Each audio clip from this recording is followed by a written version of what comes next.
Hiring great people always starts with one thing, and that's the job post. But what most founders don't understand is that their success or their failure when it comes to hiring usually starts right here with the job post. And I can tell you from my personal experience, which involves hiring over 100 people offshore for my own companies and helping founders hire thousands of people all over the world, the same pattern shows up every single time. If your job post is very templated or vague or generic, you end up attracting candidates that are templated, vague, and generic. But when you have a job post that's unique, it has some character behind it, it's specific, and it has your own personality incorporated into it as well, you end up attracting a vastly different candidate who's attracted to the role because of how your job post was written. These end up being people that stick around. They do the work properly. They end up being the A players that are actually bought into you and your mission. So whether you're hiring a basic VA for admin or a more sophisticated role like a COO offshore, this part of the hiring process typically does a lot of the heavy lifting for you that you otherwise might not realize. So in this particular video, I'm going to walk you through how to structure and write a job post that will attract the correct people, not just more applicants, but the applicants that are going to actually make your business easier to run. Let's get into the video. So the first thing you need to understand is what good talent is actually looking for when they're on any kind of job platform, going through job posts and looking for a job. The best talent out there wants a company that's organized. They want a job post that's clear, it's specific, something that they can envision themselves getting into. When they're reading through a job post, they want some kind of clarity that they're going to have actual decision-making power within the role and that they're not going to be stepping into an overly hierarchical,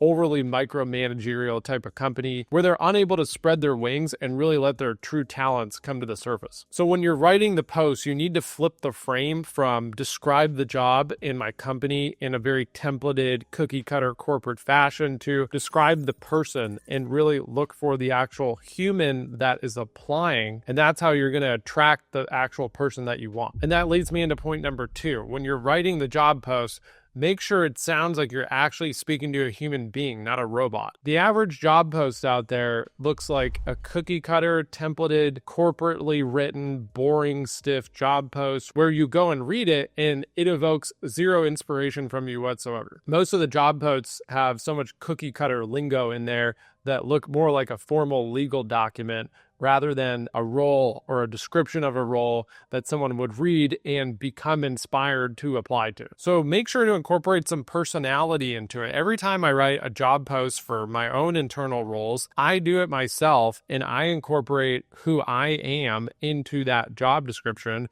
and I make sure to be as raw and authentic as humanly possible. I've had so many people that I have hired who to this day will bring up a story of when they first saw my job post online. And they tell me it stands out because I'll specifically put my personality in there and say things like, please don't waste my time and apply to this role if you don't meet XYZ requirements. If you do not meet those requirements, I don't even want to know you exist. I try to make mine very direct and almost like a little aggressive and incorporate some humor in them as well. And it's amazing because I will, without fail, attract a lot of candidates who align great with me, my vision, my style of work, my mindset, etc. Anytime I've ever posted a cookie cutter corporate template before, I get the worst candidates ever. They don't fit into my company from a cultural standpoint. They don't really vibe with me or my work style, and it just ends up being a mess. It's a much better use of your time and the candidate's time in the long run to just show them who you are and how you run your company from the get-go, from the job description. This is especially true when you're hiring people around the world, maybe in Latin America, the Philippines, South Africa, etc., countries that are outside the US, where you're just going to get absolutely bombarded with applicants. Usually, if we go and post a role in South Africa, for example, we'll get up to 1,000 people applying every single day. And over the course of a month, we'll get 30,000 people applying to the role. Think about it from a practical standpoint as well. If you post that cookie cutter job template and you get 30,000 applicants, how in the hell are you going to go through all of those applications? Well, you're not going to unless you have a team like mine go through them for you and do all that heavy lifting that you would otherwise spend all your time on. And even then, it's an enormous amount of work. Whereas if you take my approach and you write the job like you're speaking to a human being and you're trying to attract the person that you're looking for by incorporating your personality and your own tonality and just you into the post, you're going to attract a much more qualified applicant, not only from an experience experience standpoint, but also from a cultural fit standpoint, which in my experience is even more important. Okay, next, number 3, again, scrap the cookie cutter annoying job templates and actually explain the problem that they are being hired to solve in your job post. This is where you're going to separate the people that are task doers, that are going to check the box and go through the motions and do the bare minimum, and they really just want a job. They're looking for like the easiest path of least resistance, and you don't want to work with those people. So you can flip the script and find the people who are actually excited about solving that particular problem. Those people, without fail, are going to come into your organization and have such a significant impact compared to the people who just want a job. Instead of just having bullet points with different tasks or responsibilities that they're going to have, go a little bit more detailed. Write like a human being is speaking to another human being on an actual meeting and say, for example, here's what's currently breaking. Here's where we need support, and here's a reason why. And here's what success looks like from you after 90 days. And this will also instantly attract people who are reading it who think, wait, I know how to fix that. And it'll scare off the people who are going to need a babysitter and are going to be very robotic. And this very step right here,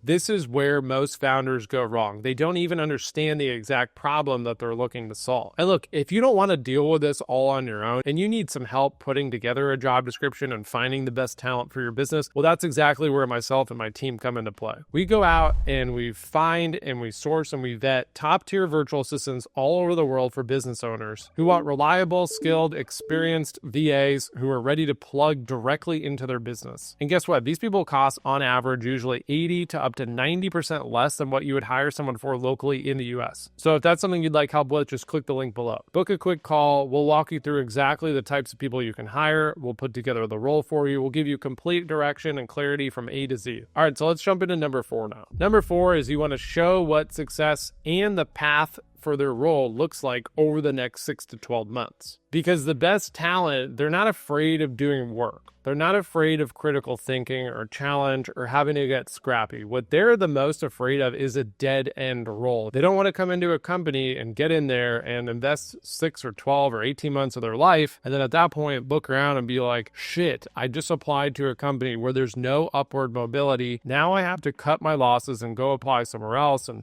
this is just a headache. Like, I don't want to do this. In a perfect world, everyone comes into any kind of career or job that they apply for and they stay there forever. There's upward mobility. They can make more money. They can have impact. Obviously, that's not going to happen perfectly for everyone all the time, but you ideally want to have that kind of vision laid out for people really as early on as the job description, if you want to attract the best of the best people. Remember, when people are applying for jobs, you're not the only one that's looking to hire. Usually, depending on the market and the role, etc., there could be a ton of competition.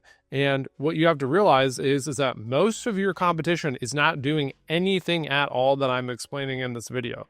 They are putting out the easy, templated, cookie cutter job descriptions, and as a result, they continue to mishire, attract inferior talent, and spin their wheels. These simple tweaks that I'm explaining in this video honestly goes such a long way. The main takeaway from point number 4 here is that most of the best talent out there, they're not applying for a job. They're really applying for a future. And you need to make that future really clear for them, sell them on a vision. Get them bought into your company and get excited about coming to work for you before they even meet you. All right, last but not least, number 5, you want to add some kind of steps or at least one step in the application process or even the job description that will filter out some of the wrong people. For example, when we're screening candidates on your behalf, we get a quick 60-second Loom video from every candidate asking them specific information. A lot of people won't even put in the effort to do that. That right there is a red flag. It shows they're not a serious applicant and or they're not willing to put in the effort to go the extra mile to send you that video. You can also put some little tests within the job description as well.